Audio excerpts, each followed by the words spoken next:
알아두면 쓸데많은 그리스사 이야기. 26번째 이야기, 노예 이야기꾼인 이솝. 두 번째 이야기.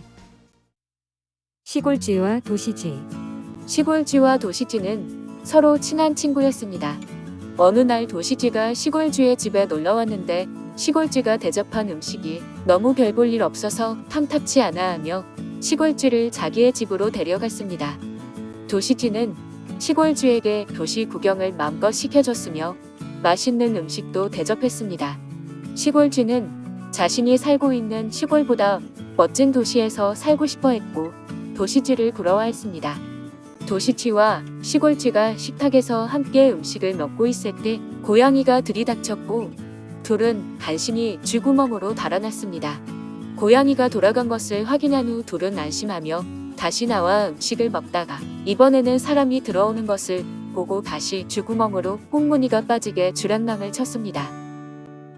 볼이나 땅콩, 밀 같은 초라한 것들만 먹어오다가 도시에 온 이후로 화려한 삶과 맛있는 음식을 부러워했던 시골쥐는 매일매일이 무섭고 위험한 도시에서의 삶을 사는 것보다는 차라리 하찮은 것들만 먹더라도 시골에서 평화롭고 조용하게 사는 것이 더 낫다고 이야기하면서 다시 고향으로 돌아갔습니다.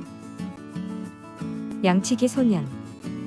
한 양치기 소년이 심심해서 늑대가 나타났다고 하면 거짓말을 해 마을 사람들을 속여먹었습니다. 이후 진짜 늑대가 나타나자 사람들에게 늑대가 나타났다고 했지만 마을 사람들은 이번에도 소년이 거짓말하는 줄 알고 아무도 오지 않아 양들과 양치기 소년이 모두 늑대에게 잡아먹혔습니다. 그 후 마을 사람들은 늑대가 나타났다는 얘기가 진짜임을 알아채고 황급히 늑대를 때려잡기 위해 그곳으로 갔지만 이미 늑대가 사라져버렸습니다. 다른 이야기로는 마을 사람들이 늑대가 나타났다는 것을 알았으면서도 일부러 안 구해주는 경우도 있습니다. 여우와 두루미. 여우가 두루미를 자신의 식사에 초대했는데 여우가 접시에 담아 내오자 부리가 긴 두루미는 그것을 먹을 수가 없었습니다. 두루미는 그 일을 마음속에 새겼고 다음에는 두루미가 여우를 식사에 초대했는데 호리병에 음식을 담아 내왔고 주둥이가 아예 닿지 않는 여우는 음식을 먹지 못했다는 내용입니다. 대체적으로 여우가 먼저 두루미를 초대하며 여우는 수프를 대접하고 두루미는 물고기를 대접하지만 판본에 따라 초대하는 시점이 바뀌거나 대접하는 음식이 여러 가지로 바뀝니다. 여우와 포도. 한 여우가 포도밭에 가서 포도를 따먹으려고 했는데 포도가 너무 높은 데 달려 있어서 점프를 해서 따먹으려고 했는데 끝끝내 닿지를 않아서 먹지 못했습니다.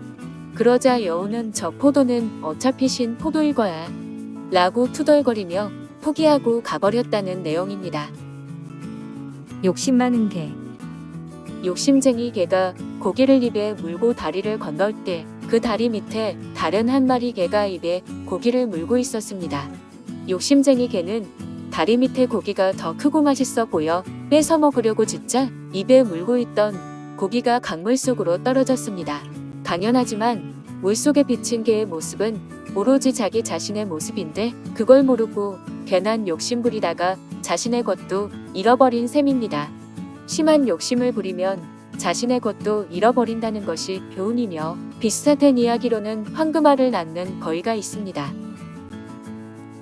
토끼와 거북이.